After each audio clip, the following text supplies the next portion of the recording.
Sí, ya voy para los 54, 55 años. No, pues te ves 10 menos, mi doc. Y sin barba pareces de 32. Algo me vas a pedir. Pues no es mala idea, ¿eh? Estamos preparando el terreno. Bueno, mi doc, teníamos pendiente el tema de bypass gástrico, todos esos tratamientos que pues, a unos les funcionan, a otros no. Hemos visto y bueno, algunos hasta tienen consecuencias eh, inversas, ¿no? En estos casos, pero ahora sí que tú nos darás luz sobre esto. ¿Qué tan conveniente es? ¿Qué tiene que ser una persona que esté pensando en tomar esa disyuntiva de someterse a un tratamiento quirúrgico para ayudarse aceleradamente a perder peso, ¿no? Digo, va desde, creo que lo más sencillo es la liposucción, ¿no? Para perder redondez de algunas personas, y de ahí hay pues muchísimas otras opciones a la mano, pero qué tan conveniente es que digo, debe de tener la persona cierto perfil de salud para someterse a cualquier intervención, ¿no, mi doc? Bueno, primero les quiero platicar, buenos días primero a todos, les mando un saludo, gracias por estar aquí como todos los jueves, y como te platicaba ayer que cerrábamos cuál iba a ser el tema de hoy, a mí me gustaría muy bien platicarles cómo es que los pacientes llegan a la conclusión de que necesitan una cirugía bariátrica en conjunción con el médico que les va a realizar el procedimiento, y no nada más el médico, el equipo quirúrgico que les va a realizar el procedimiento. Entonces vamos a hablar respecto a la realidad de la obesidad. En el mundo es algo grave, pero en México es mucho más grave. México es el país con el lugar número 1 de sobrepeso y obesidad en el mundo. Hay un fenómeno muy curioso. México tiene en los dos extremos de la curva de nivel socioeconómico, tiene los grupos de mayor sobrepeso y obesidad. En la gente de población muy pobre tenemos a personas que consumen principalmente carbohidratos, muy pocas cantidades de proteína y grasa, por lo tanto tienen un nivel de obesidad muy alto y tienen unas tasas de diabetes escandalosas, y eso hace que estas personas vivan en pobreza extrema y viven con unas condiciones de salud bastante malas. Ese es un grupo. Y el otro grupo es el grupo que pasa a la clase socioeconómica urbana, media baja, que ya tiene acceso a mayores alimentos y desafortunadamente decide, en vez de llevar una vida saludable, deciden que quieren continuar comiendo alimentos ricos en azúcares y en alimentos de muy poca calidad nutricional, y entonces eso hace que incremente el peso y los pacientes estén poco saludables. Recuerden también que ya lo hemos platicado, la gente en México particularmente tiene una predisposición genética a expresar diabetes a edades mucho más tempranas y en una manera mucho más alta de prevalencia. Acuérdense que la prevalencia son los casos que ya existían con los casos nuevos que se van presentando. Entonces México va incrementando esas cifras de manera muy importante, y por eso es que México se posiciona como el país que tiene las tasas de obesidad y sobrepeso más altas en el mundo. Las últimas estadísticas que se publicaron, estadísticas oficiales de la Organización Panamericana de la Salud respecto a México, son muy graves, porque el 76% de la población, 76% de la población tenía sobrepeso u obesidad en México. 7 de cada 10 adultos tenían sobrepeso u obesidad en México. Es altísimo. 4 de cada 10 jóvenes menores de 18 años tenían obesidad o sobrepeso, y 1 de cada 3 niños tenían obesidad o sobrepeso. Entonces, como ven, va subiendo la cifra. Las autoridades de salud han hecho programas importantes de difusión, de nútrete, tiene una dieta más sólida desde el punto de vista nutricional y todo este tipo, pero desafortunadamente no puede escapar el nivel socioeconómico de las personas a tener poco acceso a alimentos de calidad. Los alimentos de calidad son mucho más caros, las proteínas son mucho más caras. El comer algo de proteínas, si ustedes van a una tienda y quieren comer saludable y quieren comprarse una manzana y un poco de nueces de la India algo que contenga solamente proteínas es mucho más caro que irte y comer algo que esté cargado de carbohidratos, como algún pastelillo de estos que vienen en una bolsita, un refresco, pero ahí en un refresco de estos de cola típicos y en uno de los pastelillos estos de los que se robaba el repartidor el otro día, en estos tenemos una cantidad de azúcar que sería suficiente para 10 días en un individuo. Entonces imagínense estar comiendo esa carga de azúcar todos los días, el cuerpo se fatiga, el páncreas se fatiga, y por eso es que los pacientes dejan de tener un páncreas funcional y entonces expresan diabetes a edades muy tempranas, porque estamos exprimiendo prácticamente la producción de insulina en el cuerpo. Entonces ese es el contexto en el cual se presenta la necesidad de la cirugía bariátrica. Incluso al principio la cirugía bariátrica se hizo desde el punto de vista estético para que la gente no estuviera obesa, y se le ofrecía este procedimiento a las personas por cuestiones estéticas, para que se vieran bien. Y ahora la cirugía se propone como una estrategia quirúrgica para disminuir la severidad de la diabetes o para favorecer el control de la diabetes en un paciente. Entonces, cuando un paciente se elige para que entre al protocolo de cirugía bariátrica, no es como ir a hacerse una cirugía de la vesícula. Los pacientes tienen que ir a tratamiento psicológico. Muy frecuentemente se les pide a los pacientes que se pongan a dieta y pierdan un porcentaje del peso corporal que tienen, para que, por dos razones: uno, para que se acostumbren a hacer dieta y se acostumbren a tener una restricción en el monto calórico total diario que consumen, y lo segundo es para disminuir el peso, para tener un mejor control de la glucosa en sangre, y de esa manera disminuimos de manera muy importante las complicaciones y favorecemos una cicatrización en los pacientes. Entonces es muy importante que el paciente se someta a esa disciplina nutricional. Muchas veces llama mucho la atención a los pacientes porque, vamos a decir, es un paciente que pesa 230 kilos, y le decimos, ¿sabes qué? Hasta que no llegues a 180 no te voy a operar.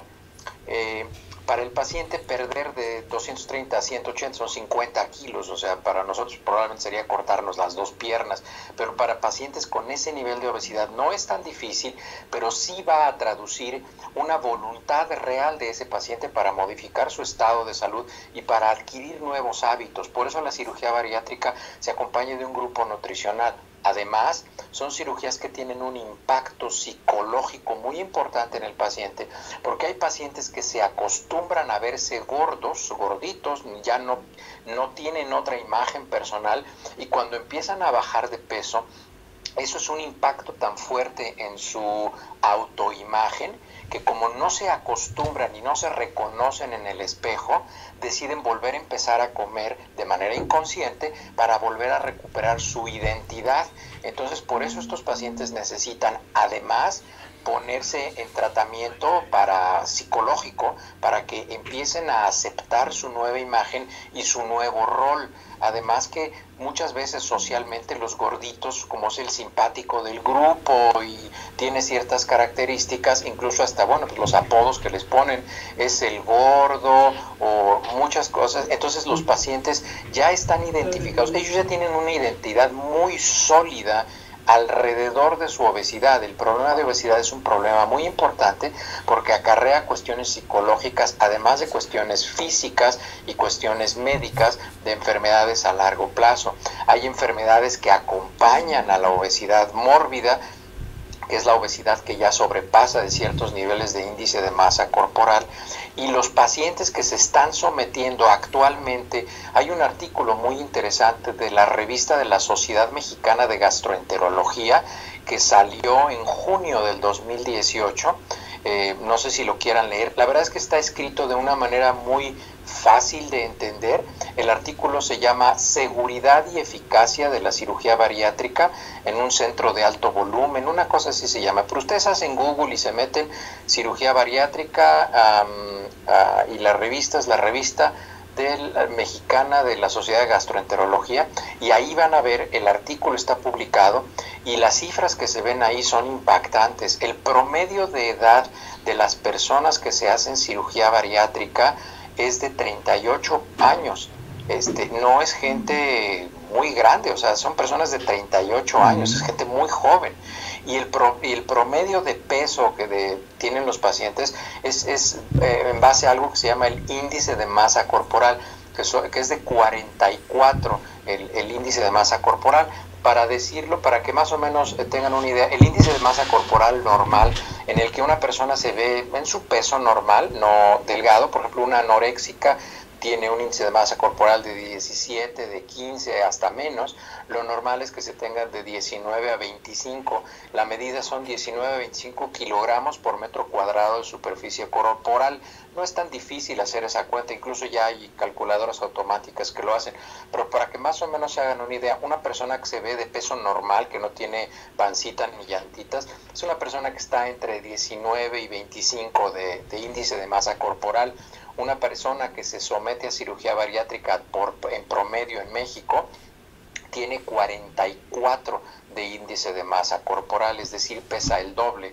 O sea, si vamos a decir, si una persona pesa 90 kilos, 80 kilos, vamos a decir, es una persona que va a pesar 160 kilos en vez de pesar 80. Entonces, tratándolo de hacer simplista, no es una relación aritmética exacta, pero es un poco más complejo, pero para hacerlo comprensible se los explico así. Entonces, el promedio de índice de masa corporal de los pacientes que en México se someten a cirugía bariátrica es de 44 kilogramos por metro cuadrado de superficie corporal. Y como les decía, las dos cirugías que más se realizan para cirugía bariátrica es el bypass gástrico. El bypass no es una palabra norteamericana, es un anglicismo, pero está aceptado utilizar bypass. Y lo que se hace en un bypass es que se hace un puente con otra estructura. Lo que se hace es que se elimina la absorción gástrica y se conecta el intestino directamente de manera diferente. Hay diferentes técnicas, hay una técnica que es la Y, hay diferentes técnicas, hay como 6 diferentes técnicas de las que se usan. Ha habido otras, pero no son exitosas. Pero es lo que se hace, un bypass gástrico. ¿Y para qué se hace el bypass gástrico? El bypass gástrico se hace, que es el que más se hace. En México es el 85% de las cirugías bariátricas es el bypass gástrico. Y el bypass gástrico se hace para eliminar la absorción de los alimentos. Es decir, el paciente, aunque coma, un porcentaje pequeño de esa cantidad de comida que comió se va a absorber, el resto se va a eliminar. Entonces son pacientes que con frecuencia viven con diarreas o con evacuaciones de muy baja consistencia.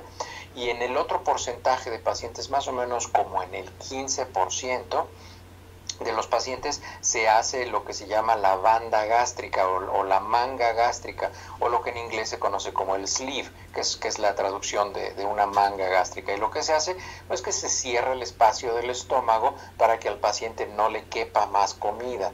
Si el paciente trata de comer más, el paciente va a vomitar porque no tiene espacio. Entonces, lo que hacen las cirugías tiene que estar acompañado de un programa psicológico sólido, muy robusto, para que el paciente no vaya a caer en la adicción a la comida. Acuérdense que esta es una adicción. Hace poco tú hablabas, hace unos minutos hablabas respecto a las adicciones, que los pacientes deberían ser tratados con mayor severidad. Hay una ventana de oportunidad ahí para ser un poco más severos con los pacientes y no autocompadecer, que no se autocompadezcan y no tratarlos con lástima. Pero sí hay que tener mucha compasión por los pacientes, porque los pacientes tienen una adicción. Acuérdense que una de las primeras adicciones, que incluso son adicciones que nosotros le creamos a nuestros hijos y a nosotros nos las crearon nuestros padres, es la adicción al azúcar. Los seres humanos no estamos hechos para comer azúcares refinadas. Lo que pasa es que las azúcares refinadas son altamente adictivas, y eso lo saben las personas que venden bebidas azucaradas, que venden los pastelillos estos y que venden muchas otras cosas. Pero las azúcares refinadas desencadenan una adicción muy importante, porque incluso, fíjense, hay un fenómeno muy particular que seguramente si no lo padecen, lo han visto en algunas otras personas. Hay personas, vamos a comer con un grupo de amigos o con la familia, y hay gente que no come todo lo que tiene que comer, no sé, hay comida saludable, hay carne, pollo, pescado, lo que haya de proteína, y cuando terminan de comer no pueden dejar no pueden terminar esa sesión de alimentación si al final no consumen un alimento que tenga una concentración muy alta de azúcar. Y eso es porque hay una parte en el cerebro que les está diciendo, ya te nutriste, pero ahora necesitas lo que te causa adicción, que es una alta concentración de azúcar. El problema está en que cuando nosotros consumimos un postre con una concentración muy alta de azúcar, nuestro cuerpo va a preferir utilizar las calorías de ese alimento con alta concentración en azúcar, y la grasa y la proteína y el resto de los alimentos que son más pesados metabólicamente se van a convertir en grasa. Entonces, si nosotros pudimos tener potencialmente una sesión de alimentación, un desayuno, una comida, una cena nutritiva, comiendo un postre muy alto en azúcar que satisface nuestras necesidades adictivas, desplaza la capacidad de tener un alto contenido nutricional, y entonces nosotros convertimos un alimento en una sesión de engordamiento, porque todo el alimento nutritivo se va a ir a formar parte de la grasa de reserva que nuestro cuerpo va a tener. Entonces, esto es muy importante que nosotros se lo enseñemos a los papás y que los papás se lo transmitan a sus hijos, y no estaría mal que se hiciera una campaña. Si quieren tomar un postre, ¿por qué no difieren y se lo toman, no sé, unas 2 horas después de que terminaron el alimento? Hagan una colación con alimentos y procuren que esa colación, que si quieren hacerla con alimentos azucarados, procuren que sean azúcares no refinadas, porque las azúcares que se utilizan para producir los alimentos, estos de los pastelillos o los refrescos o una nieve, algo que contenga mucho azúcar, habitualmente el azúcar que utilizan no es de muy alta calidad, no es azúcar de caña, es un producto refinado de muy baja calidad nutricional con un impacto en el índice glucémico muy alto. Acuérdense que ya platicamos del índice glucémico. El índice glucémico es la potencia que tiene un alimento para subir el nivel de glucosa en la sangre en las primeras 2 horas después de que empezamos a comer. Entonces es muy importante que la gente elija alimentos de mejor calidad. Hay por ahí un grupo, si quieren contactarlo, no me acuerdo ahorita, pero está en México y están haciendo una iniciativa para modificar la tabla nutricional que está atrás de los alimentos en México, porque es muy poco comprensible. Hay un grupo de gente, creo que es de la Facultad de Nutrición de la Universidad Iberoamericana, traten de localizarlos, porque ellos están haciendo una campaña para que sea muy fácil. Aquí, como se hace en los supermercados, déjenme les platico, en los supermercados viene una etiqueta y eso viene en números. Entonces, si tú quieres saber el valor nutricional de ese alimento, no es tan complicado, es del 1 al 30. Entonces, si tú quieres un alimento de alto contenido nutricional, pues tú buscas saber cuál es el que tiene el mayor contenido nutricional. Entonces tienes 3 productos, los volteas y atrás tiene un número, tiene un 18, un 25 y un 13. Entonces tú dices, pues sabes que el que tiene mayor nutricional es el de 25, pero el que más me gusta es el de 13. Sí, porque es el que tiene más azúcares refinadas. Entonces, ahí ya es una decisión del consumidor, pero cuando tú tienes una tabla nutricional en la parte de atrás, este grupo de la Facultad de Nutrición, y son licenciados en nutrición, están estudiando para ser licenciados en nutrición, les hicieron un examen y el examen consistía en interpretar de manera, desde el punto de vista nutricional, la tabla que estaba atrás de los alimentos, y todos reprobaron, porque nadie supo cómo saber cuáles eran los alimentos más nutritivos. Ahora imagínate una persona que no tiene conocimiento de nutrición, ya ni las leen, o sea, nada más las ponen como un requerimiento legal o como una gentileza para el consumidor, pero en realidad no sirve de nada. Entonces es muy importante tener tablas nutricionales que sean mucho más útiles. Entonces, respecto a la cirugía que tú decías, la cirugía de la liposucción está clasificada desde el punto de vista médico como una cirugía estética, pero tienes razón, hay varios estudios médicos publicados en los cuales los pacientes que por razones estéticas se hicieron un procedimiento de liposucción muy importante, en el cual se les succionaron entre 3 o 4 litros de grasa, que son 3 o 4 kilos o más. A esos pacientes se les notó que su control de glucosa, si es que tenían diabetes, era mucho más sencillo y sus cifras de presión arterial bajaban. Aunque ese no era el objetivo de la cirugía, la diabetes se controlaba mejor y la hipertensión se controlaba de mejor manera porque los pacientes ya tenían menos grasa de reserva en el cuerpo, porque eso gasta mucha energía. La grasa requiere mucha sangre, entonces el tener tanta grasa obliga al corazón a que lata más fuerte y mucho más rápido. Entonces los pacientes tienen hipertensión y taquicardia, y esa es una de las explicaciones por las cuales. Pero sí, esos son los 3 procedimientos que pudiéramos decir que ayudan a un paciente que tiene obesidad.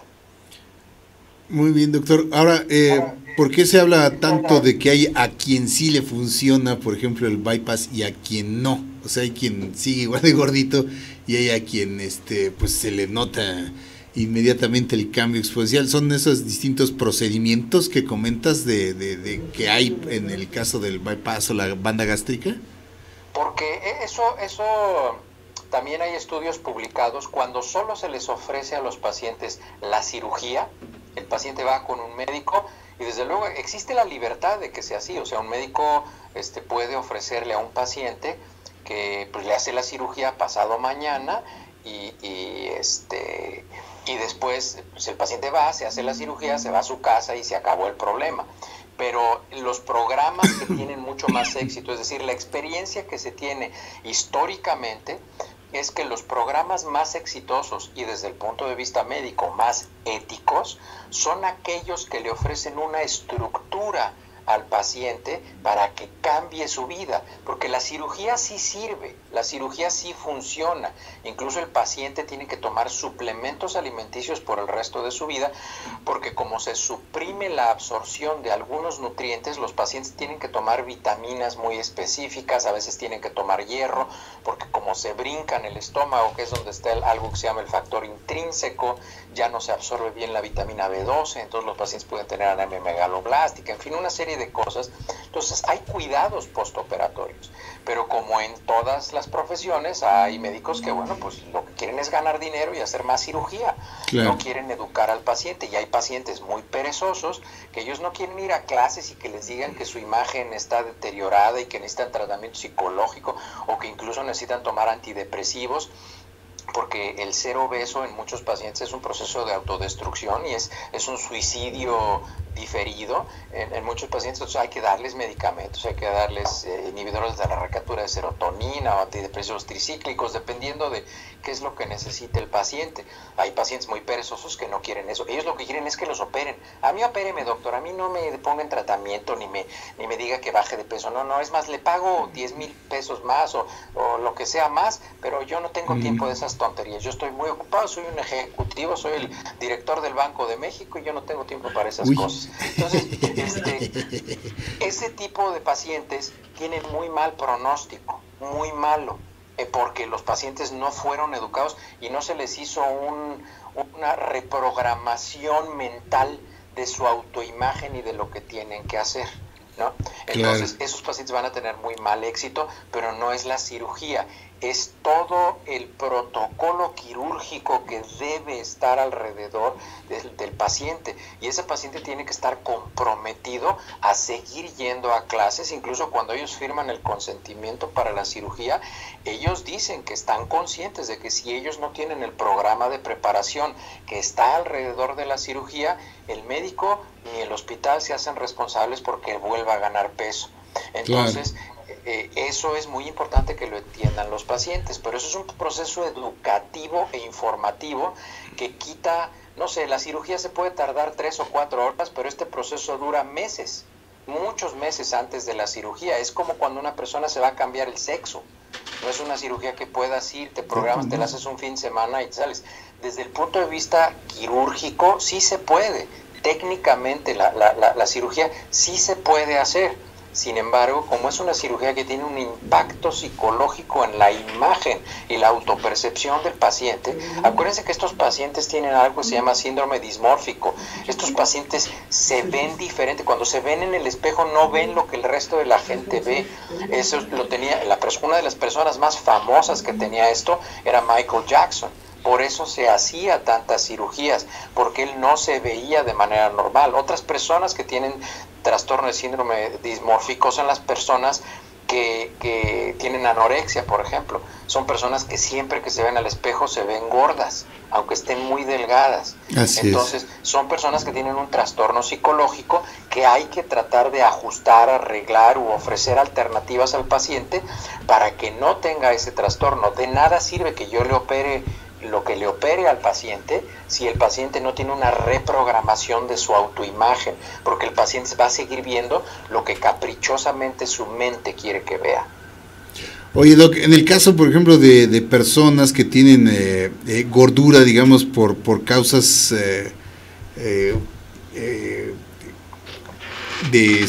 ¿cómo se llama? De hormonales o descompensaciones endocrinológicas, podría decirse, que son, como hemos hablado antes, estoy pensando casos con personas de padecimientos de la tiroides, ¿les ayuda, por ejemplo, también este tipo de procedimientos?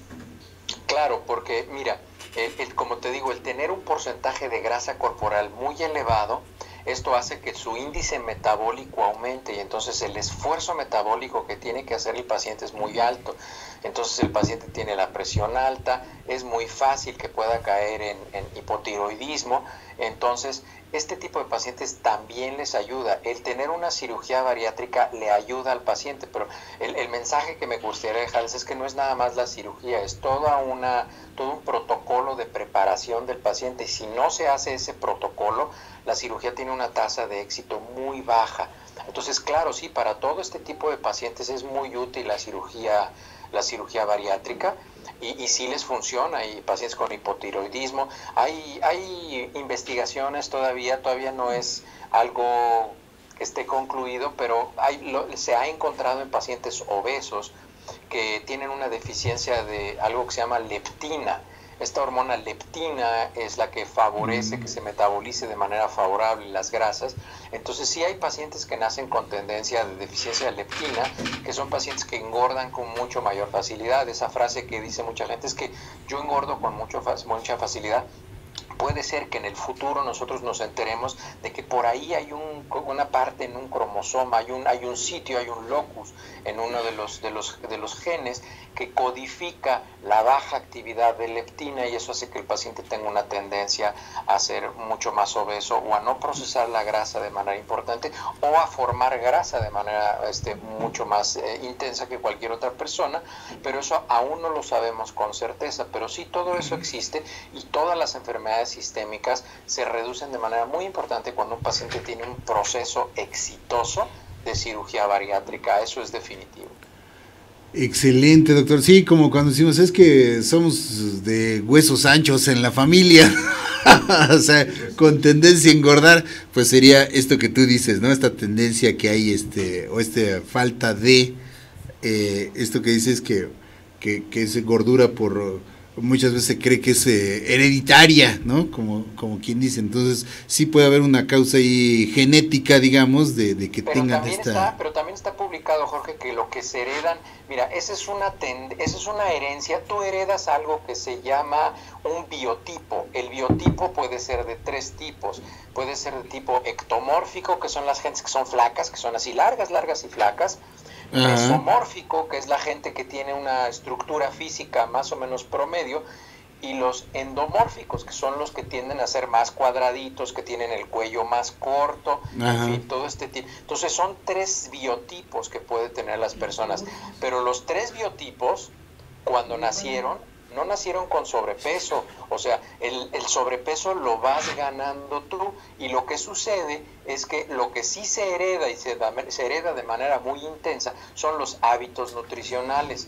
Entonces, la gente, tú vas a las casas, todos hemos ido a diferentes casas de diferentes personas y hemos visto cómo tienen hábitos alimenticios, el tipo de alimentos que ponen en la mesa, los volúmenes de alimento que se sirven. Por ejemplo, no sé, yo tengo una regla muy sencilla en la casa para tratar de ayudarles a mis hijos que tengan buenos hábitos alimenticios, es que los platos en los que comemos están diseñados de ese tamaño porque esa es una ración normal.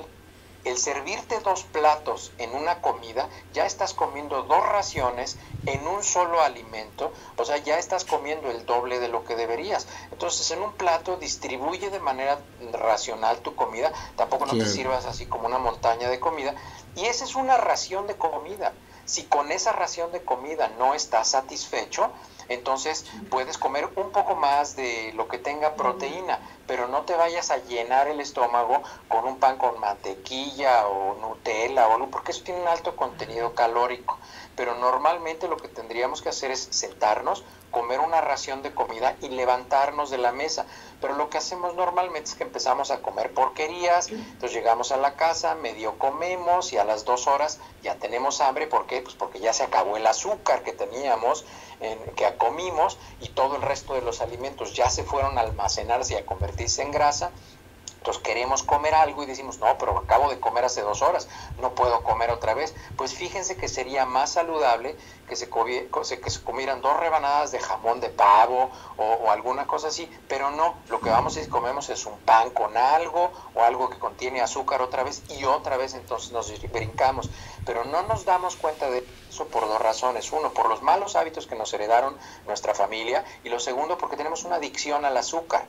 Hay mucha gente que si no come azúcar en la comida, siente que no comió. ¿Por qué? Pues porque no está satisfaciendo su adicción al azúcar. No, pues maravilloso, como siempre, doctor, pues muy completa esta información por todos los sentidos.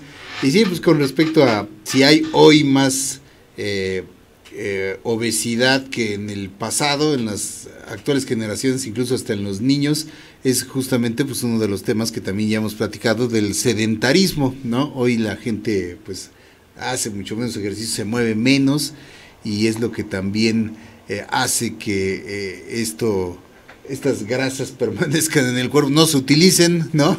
No se eche mano de estas energías y entonces se vayan acumulando ahí en el cuerpo, en las llantitas, en las michelines, dicen en España, ¿no?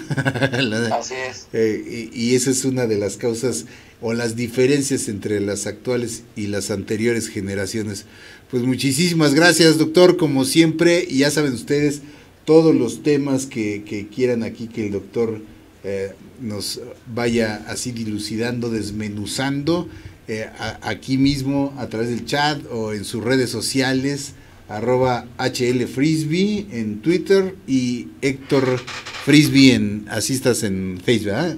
Creo que sí. Héctor Frisbee. La próxima semana vamos a hablar de un tema muy interesante, si quieren ir leyendo, preparándose, incluso también puede hablar el biólogo Medina Calvario respecto a esto, si es que ha leído respecto, si no, pues lo revisamos, acerca de los microplásticos en el agua. Es un tema muy interesante. ¿Y cuál es el impacto de los microplásticos en el agua en nuestra salud?